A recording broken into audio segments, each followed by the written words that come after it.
தேவனுக்கு மகிமை உண்டாவதாக.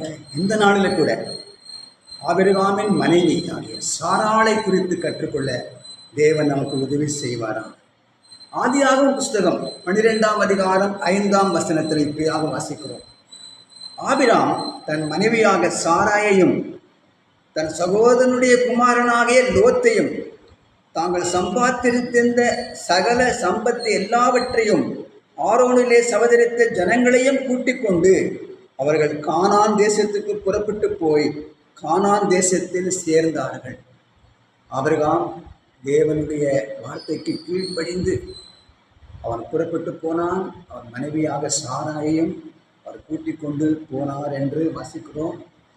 பெயர் மாற்றப்பட்ட வேதாகமத்தில் பெயர் மாற்றப்பட்ட ஒரே பெண் சாராள். அநேக ஜாதிகளுக்கு தகப்பனாகிய ஆபிரகாம், அநேக ஜாதிகளுக்கு தாயாகிய சாராள் என்று பெயர் மாற்றப்பட்டாள்.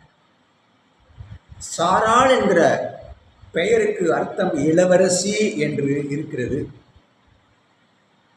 90 வயதில் ஈசாக்கை பெற்றெடுத்தாள். அவள் விசுவாசத்தில் சற்று சோர்ந்து தடுமாறினாலும் பிற்பாடு அவள் விசுவாசத்தில் பலப்படுத்தி கொண்டாள். தேவன் உதவி செய்தார். ஆகார் வேலைக்காரியாகிய ஆகாரை தன் கணவனாகிய ஆபிரகாமுக்கு மனைவியாக கொடுத்து அவர்கள் மூலமாக இஸ்மவேல் பிறக்கும்படியான ஒரு தருணம் ஏற்பட்டது. ஆகாரையும் இஸ்மவேலையும் துரத்தி விட்டாள். நம்ம நினைக்கலாம் அவங்கள கொஞ்சம் சரிப்படுத்தி அவங்கள அங்கீகரிச்சிருக்கலாமேன்னு. தேவ திட்டம் நாம் அறிய முடியாது. தேவன் இஸ்மவேலையும் ஒரு பெரிய ஜாதி ஆக்கினார் என்று வேதத்தில் நம்மால் வாசிக்க முடிகிறது. சாராளை குறித்து புதிய ஏற்பாட்டில் 1 பேதுரு 3ஆம் அதிகாரம் 6ஆம் வசனத்தில் இப்படியாக வாசிக்கிறோம். அப்படியே சாராள் ஆபிரகாமை ஆண்டவன் என்று சொல்லி அவனுக்கு கீழ்ப்படிந்திருந்தாள். நீங்கள் நன்மை செய்து ஒரு ஆபத்துக்கும் பயப்படாதிருந்தீர்களானால் அவளுக்கு பிள்ளைகளாக இருப்பீர்கள் என்று பேதுரு சபையில் இருக்கிற பெண்களுக்கு ஒரு அறிவுரையாக அந்த நிருபத்தில் எழுதியிருக்கிறார்.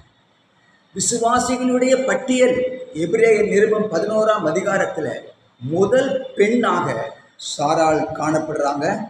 அந்த எபிரேயர் 11:11 இப்படியாக வாசிக்கிறோம். விசுவாசத்தினாலே சாராளும் வாக்குத்தத்தம் பண்ணினவர் உண்மையுள்ளவர் என்று எண்ணி கற்பந்தரிக்க பலனடைந்து வயது சென்றவளாயிருந்தும் பிள்ளை பெற்றாள். ஆனபடியால் சரீரம் செத்தவன் என்று எண்ணத்தகும் ஒருவனாலே வானத்தின் பெருக்கமான நட்சத்திரங்களைப் போலவும் கடற்கரையில் உள்ள எண்ணிருந்த மணலைப் போலவும் மிகுந்த ஜனங்கள் பிறந்தார்கள். நம்முடைய வாழ்க்கையில கூட இது நடக்காது.